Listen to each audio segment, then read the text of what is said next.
तुम्हारे पाँव पड़ती हूँ प्लीज।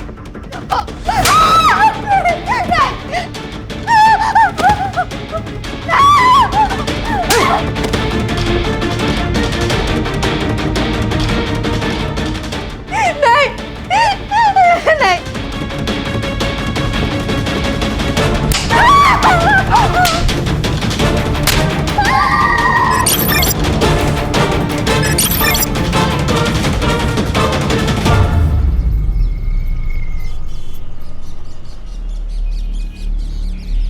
लगता है उमेश 7:30 चल रही है। समझ में नहीं आ रहा भाई, क्या करूं? गोपाल तू ज्यादा टेंशन मत ले, जोड़िया ना ऊपर वाला ही बनाते हैं। यार सारिका के लिए ना अच्छा रिश्ता ढूंढ रहा हूं, पर मिल ही नहीं रहा। पूरी रात इस टेंशन में नींद भी नहीं आती मेरे भाई।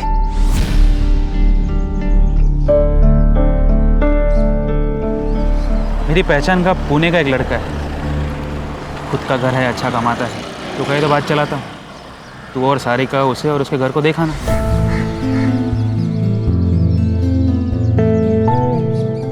सच कह रहा है भाई? भाई मेरे, सारिका मेरे बहन जैसी है, लड़का अच्छा है। तो बस इतना बता कब जाना है, मैं उन्हें इन्फॉर्म कर देता हूँ। मैं पूछ नहीं रहा हूँ, सबको बता रहा हूँ। अगर सब कुछ सही रहा तो इसी महीने तुम्हारी शादी हो जाएगी। लेकिन भैया मुझे ये शादी नहीं करनी है। आपने मेरी मर्जी पूछी एक बार?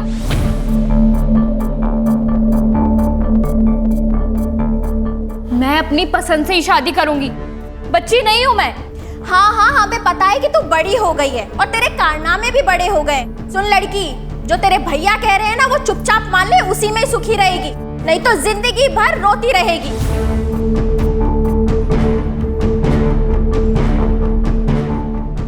भैया वो समझाती क्यों नहीं हो? कुछ बोलो ना प्लीज।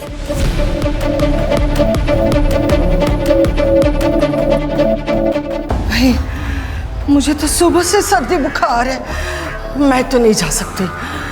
तुम दोनों जाकर सारिका के लिए लड़का देखा, और बेटा तुम्हें जो अच्छा लगता है वो करो, और शादी पक्का करके ही आना। माँ जी आप क्या कह रही हैं? आपकी इतनी तबीयत खराब है, मैं आपको अकेला छोड़कर कैसे जाऊं? एक काम करते हैं, इन दोनों को ही जाने दो। सुनिए जी, आप अपना रिश्ता पक्का करके ही आना।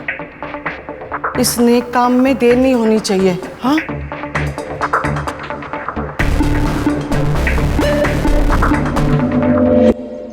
हेलो, मैंने तुमसे कहा था ना भाग चलते हैं, लेकिन तुमने मेरी बात नहीं सुनी। कल भैया मुझे पुणे लेके जा रहे हैं लड़का देखने। नहीं, मुझे शादी नहीं करनी है, मुझे तुम्हारे साथ रहना है। अब तुम ही कुछ करो वरना मैं यहाँ अपनी जान दे दूंगी। भाभी नहीं नहीं, भाभी नहीं। तुझे मना किया है इससे बात नहीं करने के लिए, तू नहीं सुनेगी। रुक तुझे बताती हूँ। गोपाल बता, गोपाल ये देखो तुम्हारी बहन के कारनामे। मना किया था ना तुमने बात करने से, फिर भी नहीं सुधरी है। तुम्हारे खानदान का नाम खराब करके रहेगी। अरे कुछ करो, का नाम खराब करके रहेगी।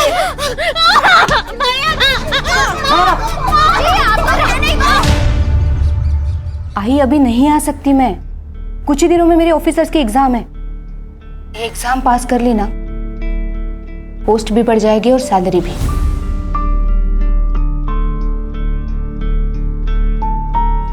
आई सब कुछ भुलाकर मुझे सिर्फ आगे बढ़ना है, नाम कमाना है। लेकिन जो कुछ तेरे साथ हुआ है, क्या तू उसे भुला पाएगी? कोशिश तो करनी पड़ेगी ना आई, तू बस चिंता मत कर। मैं संभाल लूंगी उसे। मैं जो कुछ भी कर रहा हूँ तेरे भलाई के लिए कर रहा हूँ, समझी? भैया नहीं, भैया नहीं, समझाया ना तुझे? भैया नहीं करनी शादी है, भैया समझो। कर ले शादी। बैठ बैठ बैठ। चलो भैया।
तो बस गोपाल के बाहर जाने की राह देखते रहो।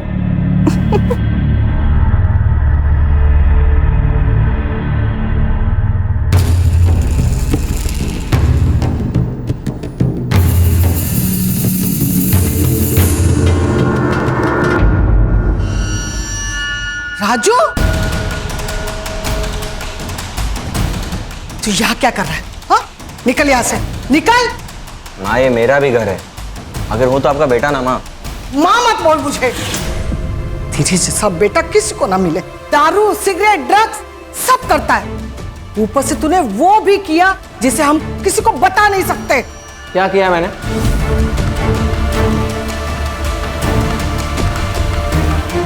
यहाँ पे ना अपने सबके किए की सजा मिल रही, सिर्फ मुझे मत बोल माँ। माँ जी खाना खा लेने दीजिए, फिर चला जाएगा। तू तो बीच में बोल ही मत, समझी? सारिका, सारिका, सारिका कहाँ है?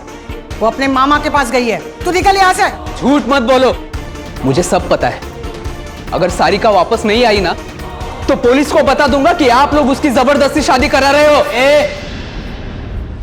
धमकी दे रहा है? धमकी दे रहा है? ए गर्दुल्ले, तू तो मुझसे बात ही मत कर, मुंह मत लग मेरे। सारिका की जबरदस्ती शादी में होने नहीं दूंगा, समझा? तेरी तो छोड़ो मेरे भाई को। तू हटना रे, हट। काकू प्लीज बचा लो, काकू प्लीज उसे रोको ना, प्लीज काकू बचा लो मेरे भाई को। ये बात ना तुझे तेरे भाई को यहाँ लाने से पहले सोचनी चाहिए थी।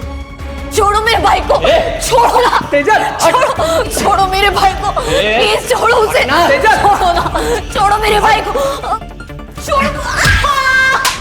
तेजल, तेजल, निकल तू भी निकल। साले, आज के बाद दिखा ना तो मुझसे बुरा कोई नहीं होगा। तो क्या कर लेगा? हाँ, तुम लोगों ने अगर सारिका की जबरदस्ती शादी की ना तो जान ले लूंगा सबकी। निकल, चल निकल यहाँ से। चल तेजल।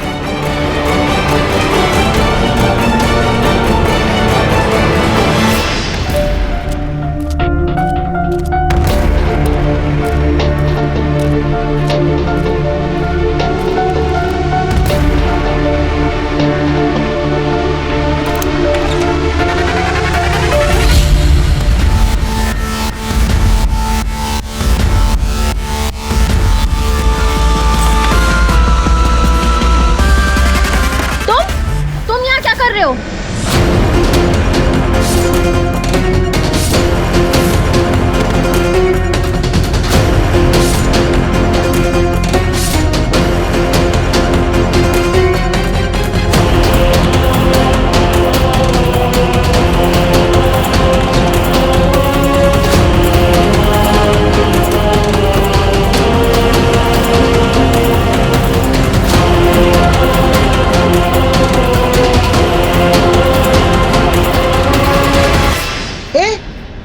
तू इतनी रात को यहाँ क्या कर रहा है?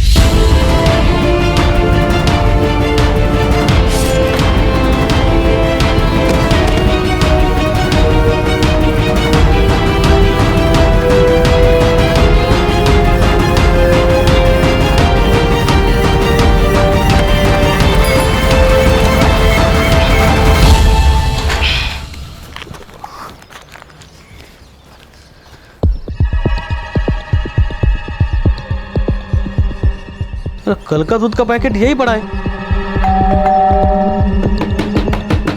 भाभी, अरे सुरेश, क्या हुआ? ये कल का दूध का पैकेट यही पड़ा है और कोई दरवाजा भी नहीं खोल रहा। रुको, मैं राजू को फोन करता हूँ।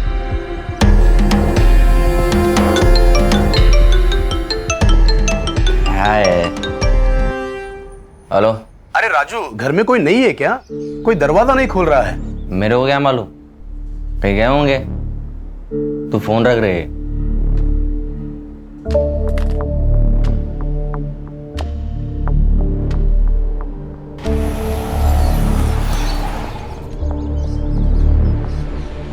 अरे गोपाल भाऊ, घर में कोई नहीं है क्या? दरवाजा नहीं खोल रहे।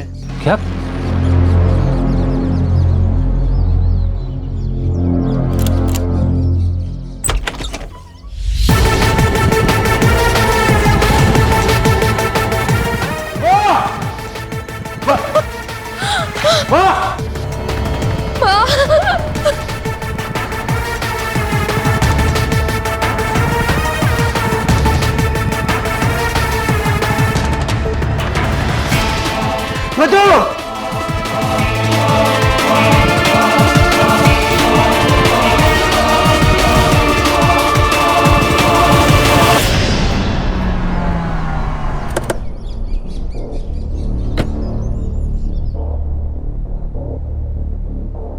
आप दोनों बाहर बैठिए जरा प्लीज।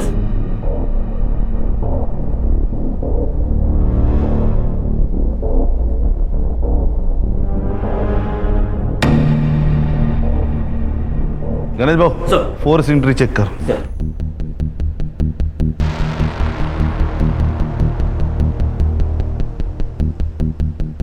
सर चाकू से मारा।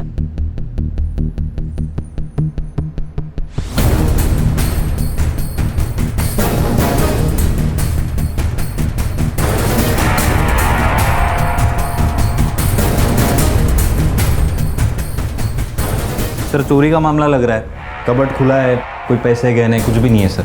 सर कोई फोर्स एंट्री नहीं है और शायद ये कातिल घर वालों को जानता है। सर मुझे लगता है मर्डर का मोटिव कुछ अलग है। ये जो रॉबरी दिखाई जा रही है वो हमारे आंखों में धूल झोंकने के लिए। बहुत बेरहमी से मार रहा है। सर बॉडी डिकम्पोज होना शुरू हो चुकी है और डेफिनेटली मर्डर को 24 घंटों से ज्यादा हो चुके हैं। Sexual assault? No sir. Sir PM report के बाद बातें क्लियर हो जाएंगी। और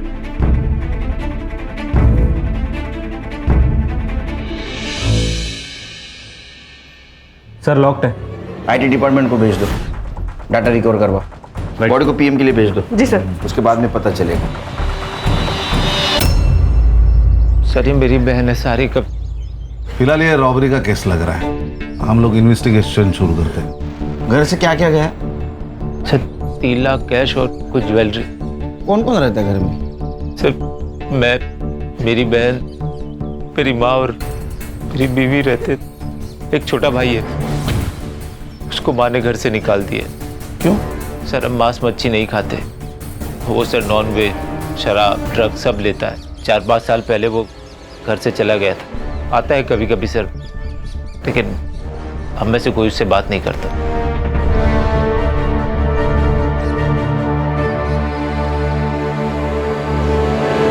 खान, एक ही घर में 2 मर्डर हो गए, उसमें से एक सीनियर सिटीजन है। इसके पहले कि सीनियर सिटीजन की सेफ्टी का मुद्दा मीडिया उठा है, ये केस हमें सॉल्व करना होगा। Yes sir. सर इस एरिया में सीसीटीवी कैमरा है कि नहीं वो चेक करता हूँ और पड़ोसियों से भी पूछताछ करता हूँ। संग्राम, ये गोपाल से ज्वेलरी की फोटोग्राफी लेना और आसपास के ज्वेलरी शॉप में सर्कुलेट कर देना। सर। और कोई बेचने आए तो जल्दी से इन्फॉर्म करने के लिए बोलना। अरे राजू, चलो बोलो क्या, फैमिली मैटर लग रहा है। सर वो राजू है ना, एक नंबर का टपोरी है सर। तो खुद के घर में भी ऐसे आता है जैसे घर में कोई चोर घुस रहा हो। कभी हेलमेट पहन के, सर पे रुमाल बांध के, और जब देखो तब नशे में धूत रहता है साहब। कुछ दिन पहले बहुत झगड़ा हुआ था सर। वो सारिका की दोस्त तेजल और उसका भाई दोनों यहाँ पे आए हुए थे। तब राजू और मधु ने उन्हें मार मार के घर से भगा दिया था।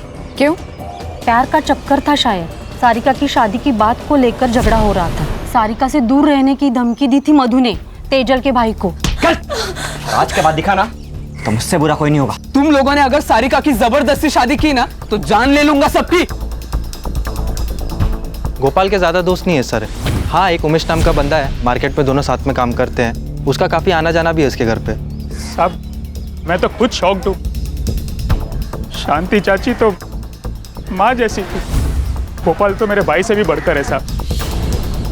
अब वो पुणे के रिश्ते के बारे में मैंने ही बताया था उसे। मुझे लगा भाभी और चाची साथ में जाएंगे, नहीं तो मैं खुद चेक कर आता ना।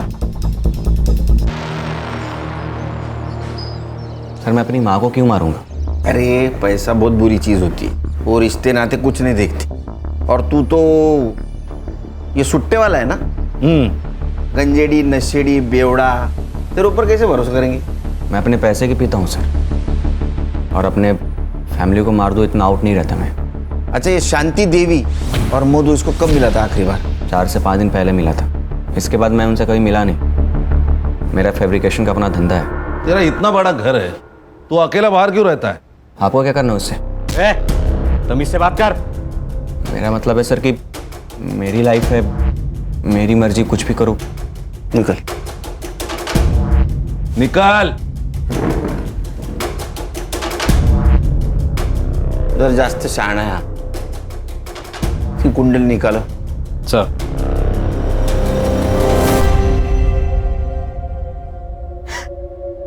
और नहीं छुपा सकती मैं नैना।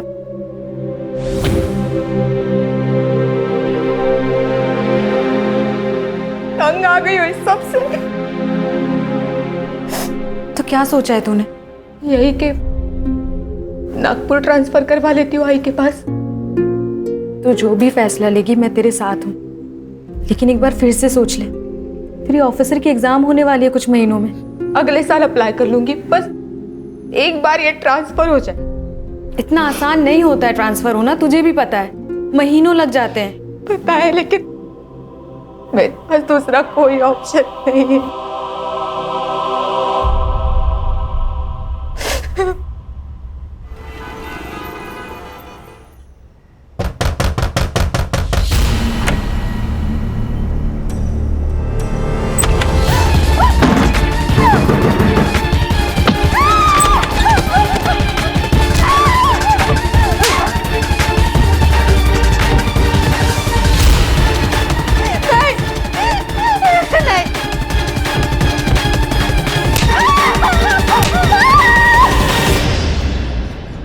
सर मैंने राजू के स्टेटमेंट क्रॉस चेक किए, वो तीनों दिन फैब्रिकेशन की शॉप में ही था।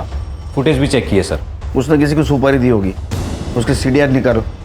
सर गोपाल के घर के बाहर कोई सीसीटीवी नहीं है। वो चोरी के गहनों का क्या हुआ? सर उस दिन डिटेल ले नहीं पाया, उनकी हालत बहुत ख़राब थी। डिटेल्स लेता और सर्कुलेट करता हूँ। देखो गणेश बाबू, चोरी के गहने खरीदी करने वाले भी चोर होता है। अगर तुम्हारे पूछताछ को अच्छी तरह रिस्पॉन्ड नहीं कर रहा होगा तो एग्रेसिवली पूछताछ करो उसकी। Sir excuse me. हाँ काकू। बेटा मेधा कहाँ है? वो तो नागपुर आई है ना। नहीं तो। लेकिन वो तो 2 दिन पहले ही नागपुर के लिए निकल गई है, मुझे लगा वो वहीं होगी, इसलिए मैंने कॉल नहीं किया। नहीं, वो आने वाली थी, लेकिन फिर उसका फोन आया और उसने कहा कि शाम को उसको कोई ज़रूरी काम है, तो वो दूसरे दिन आएगी। मुझे नहीं पता इसके बारे में, मैं पता करके बता दूँ काकू, आप टेंशन मत लीजिए। बेटा जरा जल्दी पता करके बताना मुझे।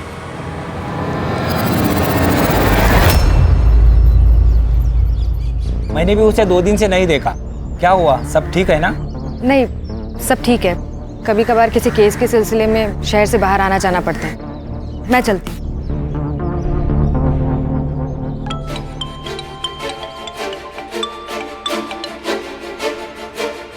हाँ बोल।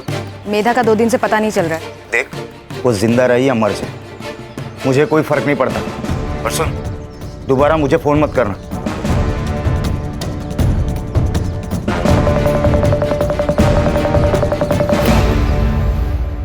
सर एक लड़की की लाश मिली यूनिफॉर्म में, शायद पुलिस वाली है।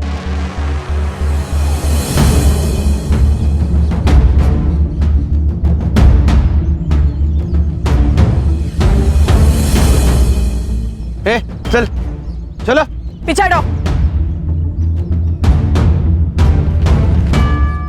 मेधा! नीना! सर ये मेधा है। हम पुराने दोस्त थे, वंकर पुलिस स्टेशन में इसकी पोस्टिंग हुई थी। इसकी माँ इसे 2 दिन से फोन कर रही है, मैं भी इसे ढूंढ रही थी। मेधा! संभालो नीना अपने आप को। हर्षा चेक करो।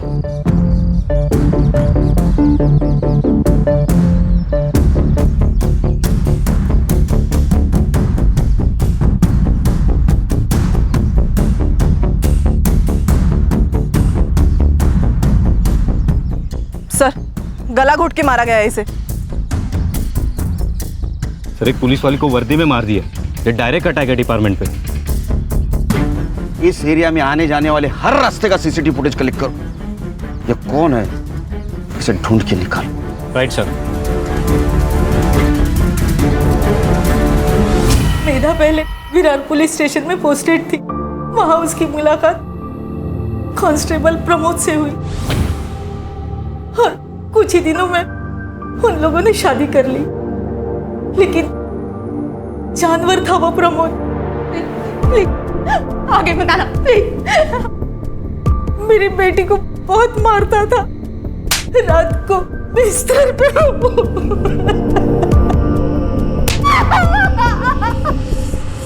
सर प्रमोद को वायलेंट सेक्स करना पसंद था। डिवोर्स फाइल की थी?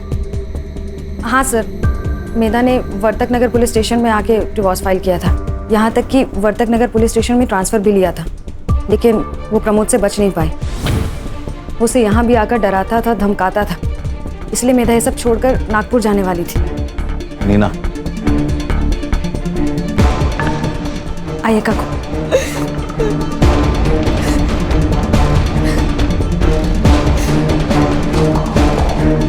सर, मधु और शांति देवी की पीएम रिपोर्ट आ गई।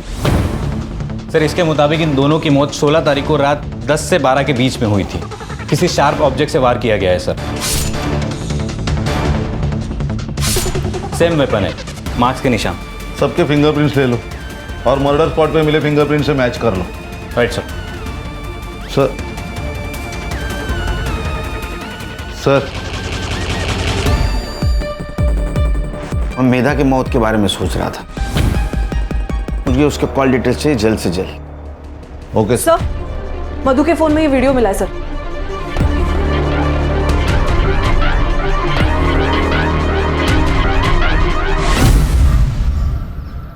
सारिका का किसी के साथ अफेयर चल रहा था? मुझे नहीं पता सर, हमारे कॉलेज का ही कोई लड़का है।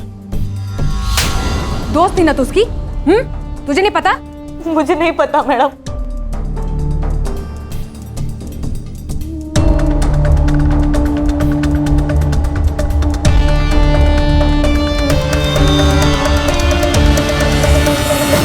अब सच बताओगी या अभी भी झूठ बोलना है? मैं और सारिका एक दूसरे से बहुत प्यार करते, लेकिन हम जानते थे कि हमारे प्यार को कोई नहीं समझ पाएगा। इसलिए हम दोनों ने एग्जाम्स के बाद कॉलेज से भाग जाने का प्लान किया।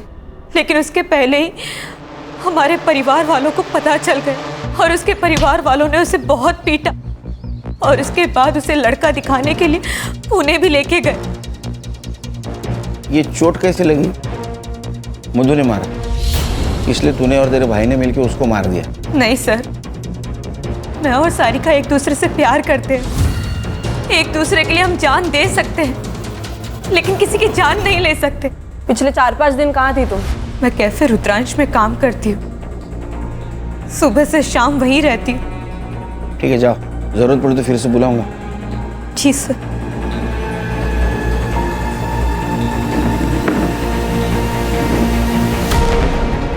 सर, ये लड़की सच बोल रही थी, कैफे में ही काम करती है। मैंने बात की ओनर से। लेकिन इसके ऊपर भरोसा नहीं रख सकते संग्राम, क्योंकि सारिका के घर वाले इन दोनों को मिलने नहीं दे रहे थे। वो वीडियो भी उनके हाथ लग चुकी थी और वो सारिका के लिए लड़का भी देख रहे थे। तो हो सकता है गुस्से में आकर तेजल ने उन दोनों को मार दिया और हमें भटकाने के लिए रॉबरी की हो सर। सर, मेधा के सीडीआर के हिसाब से उसकी माँ प्रमोद, नीना, इसके अलावा वर्तक नगर पुलिस स्टेशन का दीपक शिंदे, उसके साथ बातें होती थी। उसके हमने चार्ट रिकवर किए, ये रहे।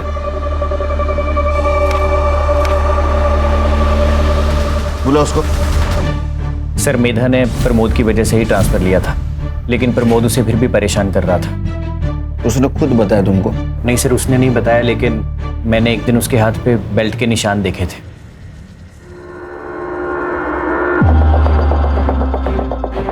मेधा, ये सब क्या है? छुपाने की जरूरत नहीं है, सच सच बताओ। वो वापस आ गया है, अभी भी मारता है मुझे। कहता है जब तक डिवोर्स नहीं हो जाता मैं उसी की बीवी रहूंगी। सर, मेधा कंप्लेंट करने से डरती थी और उसने मुझे भी चुप रहने के लिए कहा था। तब सर नीना ने कहा कि उसे नीना कौन? सर, नीना काणेकर। सर, आप ही के पुलिस स्टेशन में कांस्टेबल है। सर, उसने कहा कि थाने डिस्ट्रिक्ट कलेक्टर मिलिंद सुरभे से मिलना चाहिए, क्योंकि उन्होंने ऐसे बहुत सारे केसेस सॉल्व किए हैं। तो सर, मेधा उनसे मिलने के लिए गई थी। मेधा से प्यार करते थे तुम? हाँ सर, मैं दिल से प्यार करता था उसे। मेधा, आई लव यू। इससे बेहतर दिन नहीं मिलता मुझे, इसीलिए तुम्हें प्रपोज कर रहा हूँ आज। सारे मर्द एक जैसे ही होते हो ना, तुम लोगों को बस एक ही चीज चाहिए। मेधा, देखो तुम गलत सोच रही हो। मैंने तो सिर्फ अपनी फीलिंग बताई है। देखो, अगर तुम्हें नहीं पसंद है तो मैं इस टॉपिक के बारे में कभी बात नहीं करूंगा और ना कभी तुम्हें फोर्स करूंगा। I promise. Sorry Deepak, actually आजकल मेरे साथ हर कोई बस यही कर रहा है, तो मैंने। कौन? प्रमोद?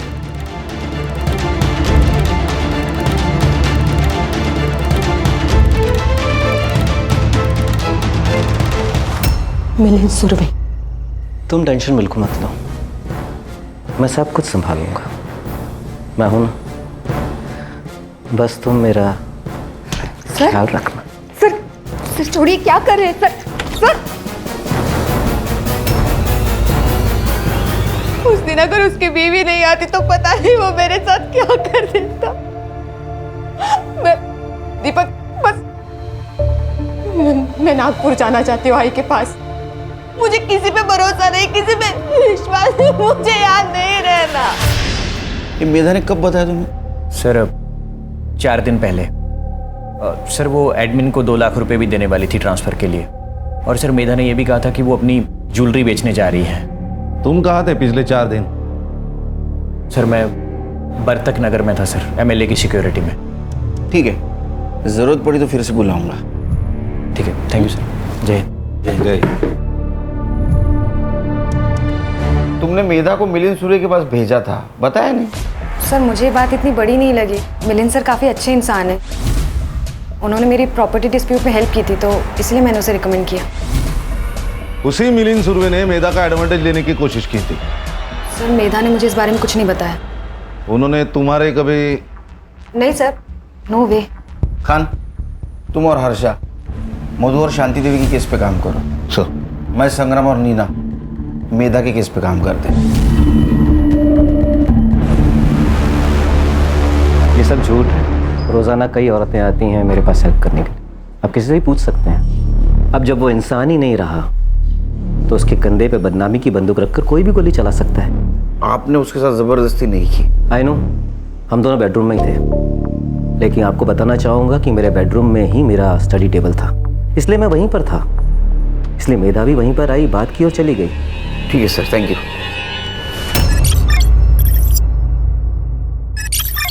सर मैंने सबके रिपोर्ट्स चेक किए, कुछ सस्पिशियस तो नहीं लग रहा सिवाय इस एक कनेक्शन के। सर इन दोनों के बीच काफी कांटेक्ट हुआ है सर, और इनके सोशल मीडिया चैट्स भी है।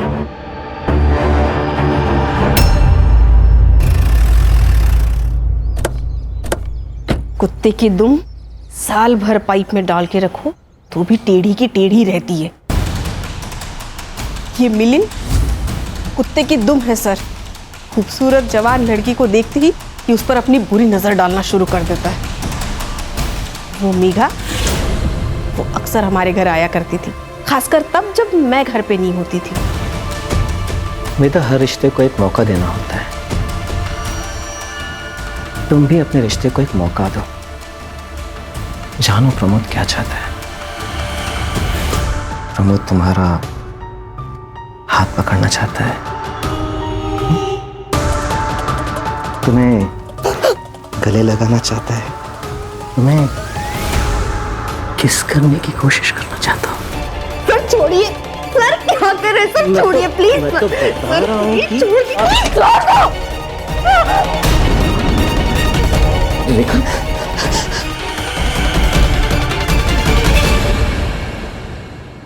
इस मुंह से बताएं सर, एक इज्जती तो सब कुछ है हमारे लिए।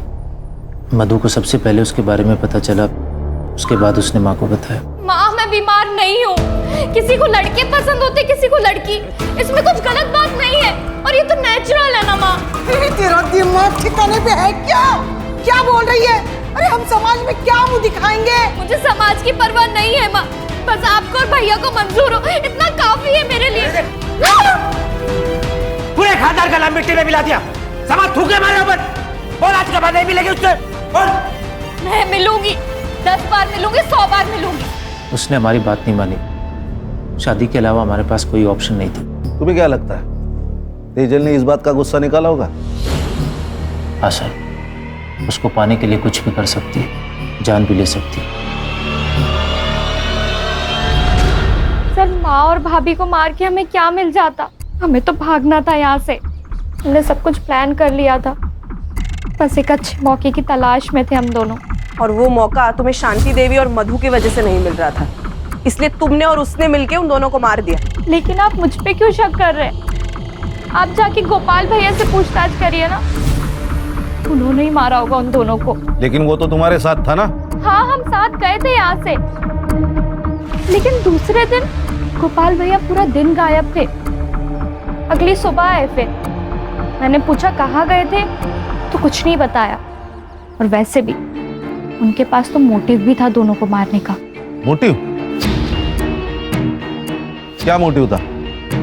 भाभी का अफेयर चल रहा था। ये बात भैया को पता चल गई थी। गुस्सा नहीं आएगा किसी को भी सर।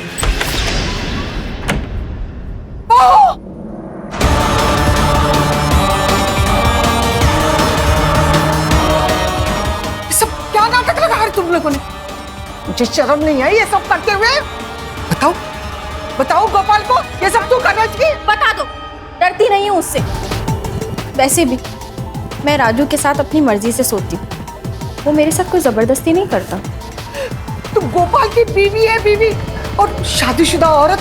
माजी शादीशुदा औरत के भी अपने सपने होते हैं, लेकिन आपका बेटा तो खैर।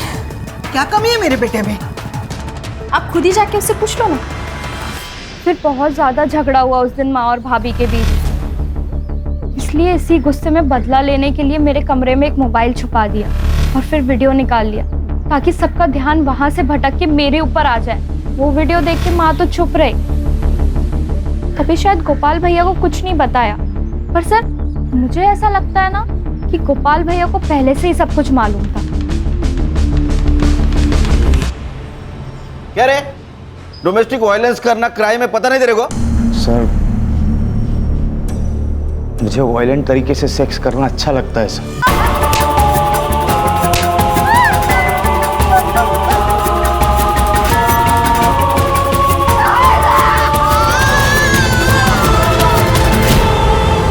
मैं मेधा को पाना चाहता था, लेकिन वो मान ही नहीं रही थी। लेकिन शपथ सर मैंने कुछ नहीं किया सर। कुछ छुपा रहा ना, अभी बता दे, बाद में पता चला तू झूठ बोल रहा तो छोड़ूंगा नहीं तेरे को। सर मैंने जो कुछ कहा है वो सब सच है। ठीक है जा।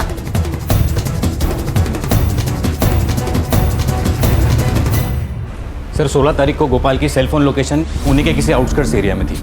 वहाँ ठीक 12 बजे उसका फोन स्विच ऑफ हुआ और उसके एग्जैक्टली 24 घंटे बाद उसका फोन स्विच ऑन हुआ। ये बात तो तय है सर कि वो पुणे में नहीं था 16 तारीख को। वो गोपाल को लेके आ।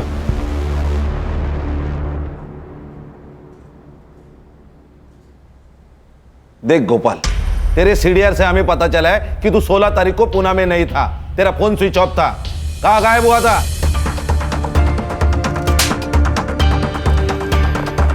बताता हूँ सर। सर अकेले में बात कर सकता हूँ? अरे मैं अकेला इसे समझ और बोल। सर मैं बिरोही आयुर्वेदिक मेडिकल सेंटर गया था। मैं इम्पोर्टेंट हूँ सर। मुंबई के बाहरी इलाके के पास ये सेंटर है। मैं पूरा दिन वहाँ पे ट्रीटमेंट के लिए था, शाम को वापस आ गया।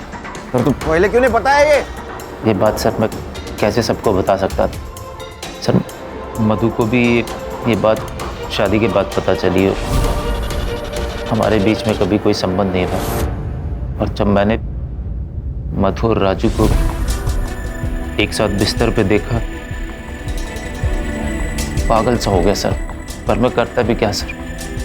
बस अब मैंने ठान लिया, कुछ भी हो जाए मधु को अपने पास वापस लाऊंगा। और सर इसीलिए मैं वहाँ पे ट्रीटमेंट के लिए जाता था। एड्रेस और नंबर ले लो सेंटर का। सर कंट्रोल रूम से कॉल था, किसी अननोन आदमी ने पीसीओ से इंफॉर्मेशन दी है। ये तेजल और उसका भाई राहुल कल रात को गोपाल के घर के पीछे की दीवार लांघकर अंदर घुसे थे। फेक कॉल भी हो सकते हैं। नहीं सर, लेकिन चांस लेके तो देखते हैं। सर एक काम करता हूँ, मैं नीना और हर्षा वहां जाके चेक करते।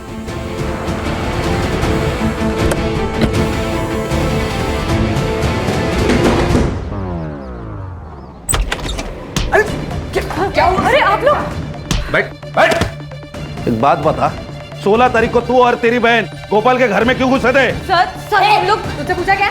खड़ी रहे पे। सर हम लोग वहां पे गए ही नहीं थे सर, सच में सर।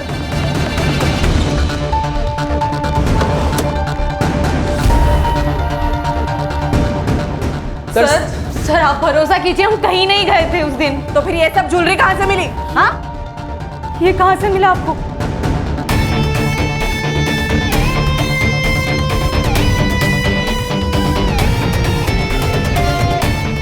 ये वही गहने हैं, ये शांति देवी के गहने जो उस दिन चोरी हुए थे। सर ये यहाँ पे कैसे आए हमें नहीं पता सर, सच में। सर आप हम पे भरोसा ये तो माँ की ज्वेलरी है। पर ये आपको कहाँ से मिली? तुम्हारे गर्लफ्रेंड के घर से। आप झूठ कह रहे हैं। आप सिर्फ तेजल को फ्रेम कर रहे हैं ताकि हम दोनों साथ ना हो सके। तो ऐसा तो नहीं कि तुम दोनों ने मिलकर मधु और तुम्हारी माँ को मार दिया? नहीं सर, आप गलत समझ रहे हैं। सर ये ज्वेलरी तो जूड़ी में थी, इसमें सिर्फ एक कंगन और एक झुमका मिसिंग है। शायद तेजल ने बेचे होंगे। एक काम करो, इसे ज्वेलरी के सारे डिटेल्स ले लो। Okay sir. सर मैंने सबके रिपोर्ट्स चेक किए, कुछ सस्पिशियस तो नहीं लग रहा सिवाय इस एक कनेक्शन के सर। इन दोनों के बीच काफी कांटेक्ट हुआ है सर, और इनके सोशल मीडिया चैट्स भी है।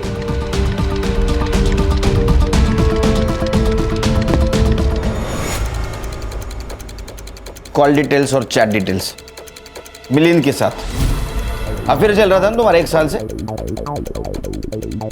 हाँ सर, हम दोनों 1 साल से साथ में थे। मुझे वो हर चीज़ मिल रही थी जो मुझे चाहिए थी। रेखा को शक हो गया था, वो कभी भी ऑफिस आ जाती थी, इसलिए मैंने जानबूझकर मेधा को मिलिंद के पास भेजा ताकि उसका शक मेधा पर जाए, मुझ पर नहीं। तंग आ गई थी मैं अपने पति की रंगरेलियों से, और वो मेधा, उस मेधा के साथ तो मेरे पति का कोई तो चक्कर था। इसलिए प्लान बना है ना आपने? ये हिस्ट्री शीटर सनी एड़ा के नंबर पे बात की क्यों? तो क्या करती मैं, क्या करती मैं? वो मेधा मुझसे मेरा पति छीनना चाहती थी। मैडम आप जैसा सोच रही, मेरे और सर के बीच में वैसा कुछ भी नहीं है, लेकिन हाँ मेधा और सर का चक्कर चल रहा है। मेधा का आपसे कोई लेना देना नहीं है, लेकिन वो सिर्फ अपने बारे में सोचती है, और बिच्छू को मार देना ही उसका उपाय है। आप इससे कॉल करिए, यह आदमी आपकी शादी टूटने से बचा सकता है। तुमने मेधा को मारने की सुपारी दी थी? हाँ दी थी, 50,000 एडवांस, और डेड बॉडी की फोटो मिलने के बाद बाकी के बचे हुए।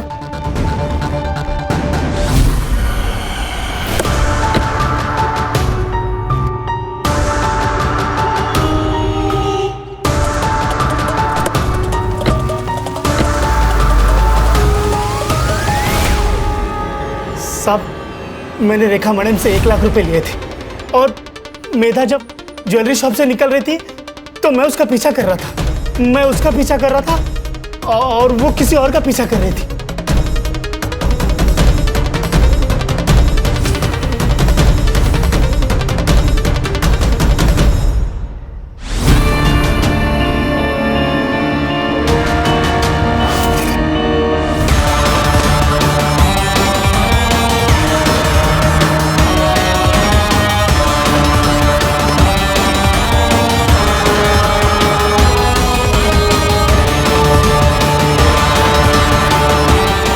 साहब मेरे को सिर्फ पैसों से मतलब था। मैंने उसका फोटो निकाला, रेखा मैडम को दे दिया, मेरा पैसा मुझे मिल गया। वो कैप वाले आदमी का चेहरा देखा था क्या? साहब कैप पहना था ना, तो चेहरा नहीं दिखा। संग्राम उसको लेके जा। अगर ये सनी सच बोल रहा है तो मेधा जरूर किसी ज्वेलरी शॉप में गई थी। पता करो। सर मैं बिरोई मेडिकल सेंटर भी गई थी। गोपाल सच कह रहा है सर, 16 तारीख को वो पूरा दिन वहीं पर था, 17 को सुबह वो वहां से निकला। सर मुझे लगता है हम लोग डेड एंड पे आ गए। मैंने सबके रिकॉर्ड चेक किए, बैंक ट्रांजैक्शन डिटेल्स भी चेक किए, एलिबाई भी परफेक्ट है। मुझे लगता है इस केस में हमसे कुछ ना कुछ तो छूट रहा है। सर मैंने ज्वेलरीज के फोटो सारे शॉप में दिखाए। अब ये बहुत बोलना, किसी ने पहचाना नहीं? सर पहचान है, महेश ज्वेलर्स में, और उसके पास मेधा के बारे में भी इंफॉर्मेशन है सर। सर मेधा मैडम यहाँ उनकी ज्वेलरी बेचने आई थी, लेकिन उनके पहले ना एक आदमी भी आया था ज्वेलरी बेचने, बहुत जल्दी में था। सीसीटीवी फुटेज निकाल के रखा है ना? हाँ है ना सर, जैसे आपका फोन आया ने मैंने तुरंत निकाल के रखा। ये देखिए सर। दिखाए।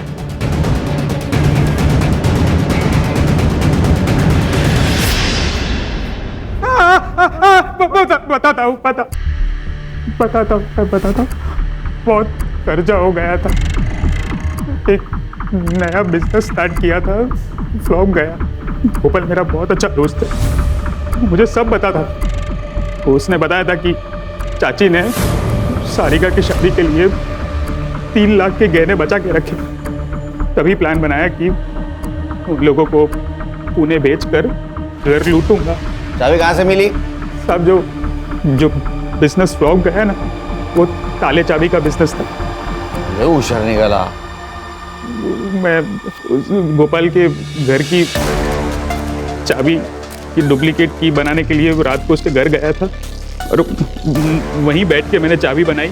मुझे लगा घर में कोई नहीं होगा, तो मैं चला गया चोरी करने। मुझे किसी को मारना नहीं था, पर अगर मैं उन लोगों को नहीं मारता तो मैं चोरी नहीं कर पाता। मुझे पैसों की बहुत जरूरत थी सर, बहुत जरूरत थी।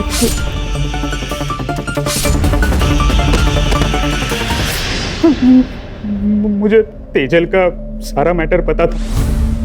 मैंने सोचा उसके ऊपर सारा ब्लेम डाल के मैं बच जाऊंगा, इसलिए उसके घर पे मैंने कुछ ज्वेलरी रख दी। तो तेजल पे ब्लेम आया इसलिए तूने पीसीओ से फोन किया ना? मुझे पता था कि वो दिव्यांग पीसीओ बॉक्स है, वहाँ का ओनर सिर्फ सुन सकता है, देख नहीं सकता। मेधा को क्यों मारा? तुझे पता था ना वो पुलिस वाली है। मैं उसे नहीं मारता तो मुझे पकड़ लेती उसने। अरे मोटा भाई, अभी तो इतना ही कैश है, बस 15 मिनट रुको ने, मैं आपको पूरा कैश दे देता हूँ। हाँ ठीक, नहीं इतना ठीक है। अरे गिन तो लो। अरे हाँ, कौन ये? अरे मैडम पता नहीं, आपको देख के भाग गया। तो ये चोरी का माल तो नहीं है? उसने मुझे ज्वेलरी शॉप में देख लिया था और मेरा पीछा कर रही थी। अब मुझे नहीं मारना था।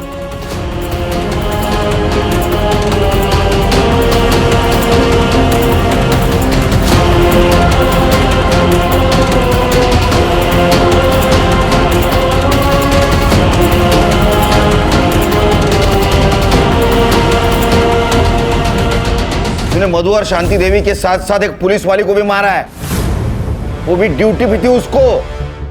तो यहां भी पीटेगा, अंदर भी पीटेगा, समझा? ले जाओ इसको। आराम करो। सर साल पे साल गुजर रहे हैं, लेकिन इंसान बदल नहीं रहा है। प्यार तो प्यार होता है सर, किसी के साथ भी हो सकता है। कैसा है ना खान, जब हम किसी और से प्यार करते हैं तो उससे थोड़ा ज्यादा खुद से प्यार करना चाहिए, तो हम खुद के लिए लड़ सकते हैं। यहाँ गोपाल भी खुद के लिए नहीं लड़ सका, और मेधा, वो तो पुलिस वाली थी, वो भी हार गई। करेक्ट सर, सिर्फ क्राइम करने वाला नहीं बल्कि क्राइम सहने वाला भी गुनहगार होता है। इसलिए एक चीज ध्यान में रखो, हमारे अंदर जो पुलिस वाला है उसको मजबूत रखना है, अपने इंडिविजुअल प्रॉब्लम से उसे डाइवर्ट नहीं होने देना है।